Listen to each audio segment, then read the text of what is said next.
Kejadian 2 ayat 1 sampai dengan 7. Demikianlah diselesaikan langit dan bumi dan segala isinya.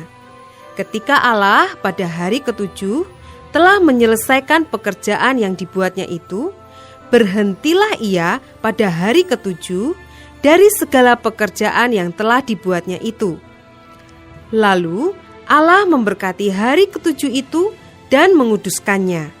Karena pada hari itulah ia berhenti dari segala pekerjaan penciptaan yang telah dibuatnya itu.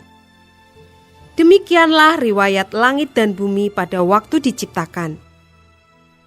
Ketika Tuhan Allah menjadikan bumi dan langit, belum ada semak apapun di bumi, belum timbul tumbuh-tumbuhan apapun di padang, sebab Tuhan Allah belum menurunkan hujan ke bumi, dan belum ada orang untuk mengusahakan tanah itu.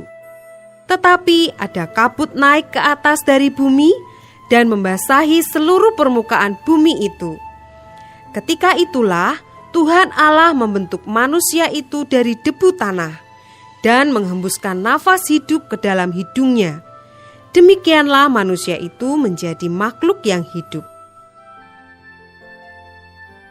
Ayat 8 sampai dengan 25.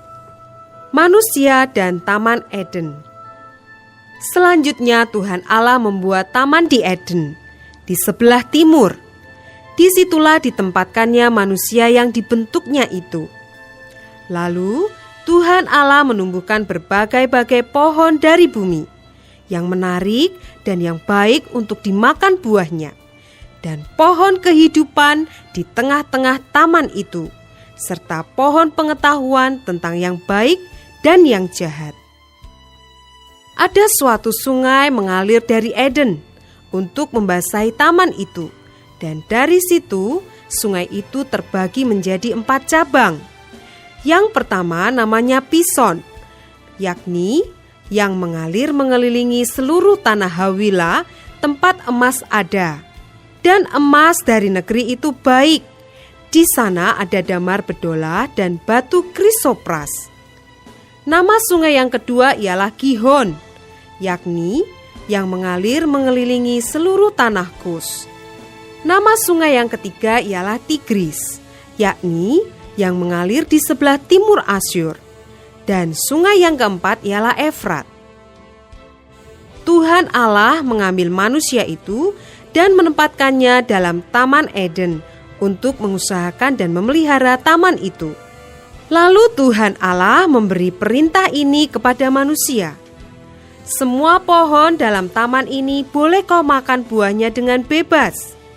Tetapi pohon pengetahuan tentang yang baik dan yang jahat itu, janganlah kau makan buahnya. Sebab pada hari engkau memakannya, pastilah engkau mati. Tuhan Allah berfirman, tidak baik kalau manusia itu seorang diri saja. Aku akan menjadikan penolong baginya yang sepadan dengan dia. Lalu Tuhan Allah membentuk dari tanah segala binatang hutan dan segala burung di udara.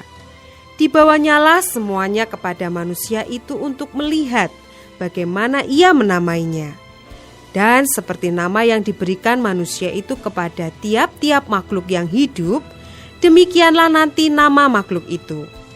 Manusia itu memberi nama kepada segala ternak, kepada burung-burung di udara, dan kepada segala binatang hutan. Tetapi baginya sendiri ia tidak menjumpai penolong yang sepadan dengan dia. Lalu Tuhan Allah membuat manusia itu tidur nyenyak. Ketika ia tidur, Tuhan Allah mengambil salah satu rusuk daripadanya, lalu menutup tempat itu dengan daging.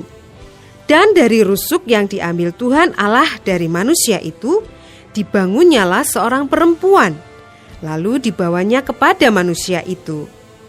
Lalu berkatalah manusia itu, inilah dia, tulang dari tulangku dan daging dari dagingku. Ia akan dinamai perempuan, sebab ia diambil dari laki-laki. Sebab itu seorang laki-laki akan meninggalkan ayahnya dan ibunya dan bersatu dengan istrinya, sehingga keduanya menjadi satu daging.